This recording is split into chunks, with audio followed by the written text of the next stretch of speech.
আসসালামু আলাইকুম। আজকে আপনাদের তৈরি করে দেখাবো স্পেশাল পোলাও রান্নার রেসিপি। যে কোনো আয়োজনে পোলাও খুবই গুরুত্বপূর্ণ একটা আইটেম, তাই পোলাও পারফেক্ট না হলে তো নাই।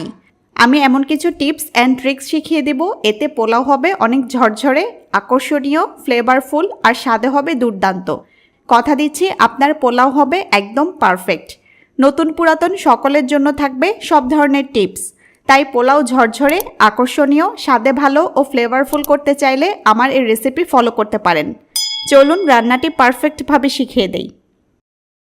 স্পেশাল পোলাও রান্নার জন্য এখানে আমি চিনি গুঁড়া চালটা নিয়েছি। আপনারা যে কোনো সুগন্ধি চাল নিতে পারেন। আমি প্যাকেটের চাল নিচ্ছি। আপনারা খোলা ভালো মানের যে কোনো পোলাও চাল দিয়ে রেসিপিটা করতে পারবেন। আমি একটা মেজারমেন্ট কাপে মেপে 2 কাপ চাল একটা বাটিতে নিয়ে নিচ্ছি। গ্রামের হিসেবে বললে আধা কেজি বা 500 গ্রাম চাল নিচ্ছি। আপনারা আপনাদের প্রয়োজন মতো চাল নিয়ে নেবেন। রান্নার প্রসেস একই থাকবে। বিশেষ আয়োজনে আমার এই প্রসেস ফলো করে আপনারা ঝরঝরে ও আকর্ষণীয় পোলাও রান্না করতে পারবেন খুব সহজে। এখন চালে পানি দিয়ে ভালোভাবে পরিষ্কার করে ধুয়ে নেব। কয়েকবার পানি পাল্টে ভালোভাবে ধুয়ে নিতে হবে। ধোয়ার পর সব পানি ফেলে দিতে হবে এবং চাল থেকে সব পানি ঝরিয়ে নিতে হবে। মিডিয়াম আঁচে চুলা জ্বালিয়ে একটা প্যান বসিয়ে দিয়েছি। এখন প্যানে দিয়ে দিচ্ছি 2 টেবিল চামচ রান্নার তেল, অর্থাৎ সয়াবিন তেল দিচ্ছি। আর দিচ্ছি 1 টেবিল চামচ ঘি।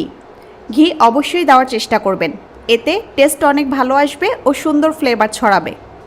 তেল এবং ঘি গরম হয়ে এলে দিচ্ছি 3টে এলাচ। এলাচ ফাটিয়ে দিবেন। এরপর দিচ্ছি 1 টুকরা দারচিনি আর 2টা তেজপাতা। নেড়ে 30 সেকেন্ড গরম মশলাগুলো ভেজে নিব। এরপর দিচ্ছি পেঁয়াজ কুচি। আমি একটা মাঝারি সাইজের পেঁয়াজ স্লাইস করে দিয়ে দিলাম। পেঁয়াজও নেড়ে নেড়ে মিনিট খানিকের মতো ভাজবো।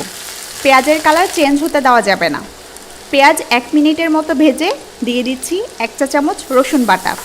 রসুন বাটাও কয়েক সেকেন্ড তেলে ভেজে নিব। চুলার আঁচ মিডিয়ামেই থাকবে।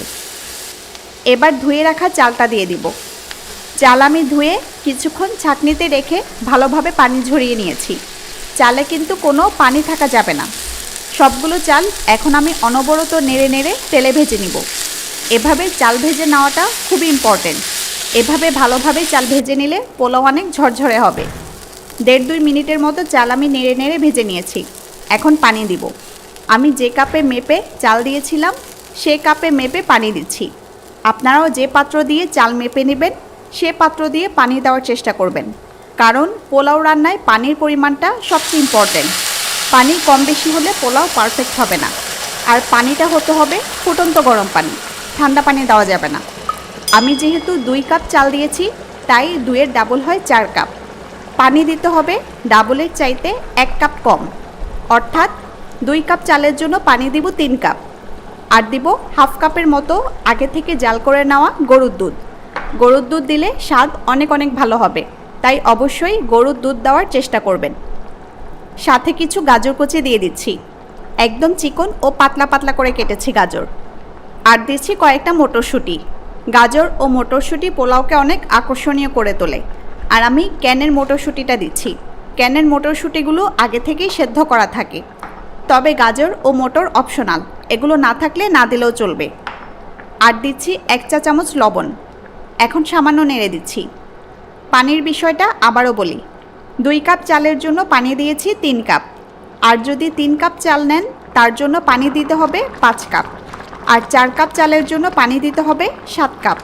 চালের দ্বিগুণ পানির চাইতে 1 কাপ কম দিবেন। সাথে হাফ কাপ দুধ দিবেন, তাহলে পোলাও অনেক পারফেক্ট ও ঝরঝরে হবে।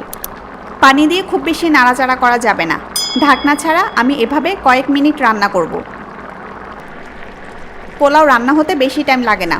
3-4 মিনিট পর দেখুন পানিটা প্রায় টেনে গেছে। পানি এখন চালের গায়ে গায়ে আছে।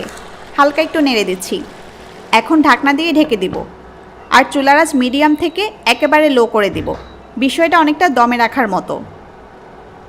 লো আঁচে ঢাকনা দিয়ে 10 মিনিট রাখার পর চলুন দেখি কী অবস্থা। দেখুন সব পানি টেনে গেছে।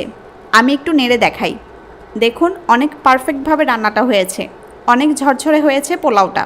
আর এত দারুণ ফ্লেভার ছড়িয়েছে চারপাশে, তা বলে বোঝাতে পারছি না। এখন গরম গরম পরিবেশনের পালা। উপরে কিছু পেঁয়াজ বেরেস্তা ছড়িয়ে দিয়ে পরিবেশন করলে অনেক আকর্ষণীয় দেখাবে। ঘরে পারফেক্ট পেঁয়াজ বেরেস্তা কিভাবে তৈরি করবেন তার একটা রেসিপি আমার চ্যানেলে দেওয়া আছে, চাইলে দেখে নিতে পারেন। আর আমি যদি আপনাদের কাছ থেকে দেখাই, দেখুন পোলাওটা কতটা ঝরঝরে হয়েছে, একদম পারফেক্ট পোলাও। চাইলে প্রতিটা দানা আলাদা করা যাবে। আর পারফেক্টভাবে সেদ্ধও হয়েছে, দেখুন চাপ দিতেই গলে গেল। আর ফ্লেভারে তো চারপাশ মৌ মৌ করছে। রেসিপিটা কেমন লাগলো জানাবেন। আরও কী কী রেসিপি চান তাও জানাতে পারেন। সবাই ভালো থাকুন, সুস্থ থাকুন। আজকের মতো বিদায় নিচ্ছি। আল্লাহ হাফেজ।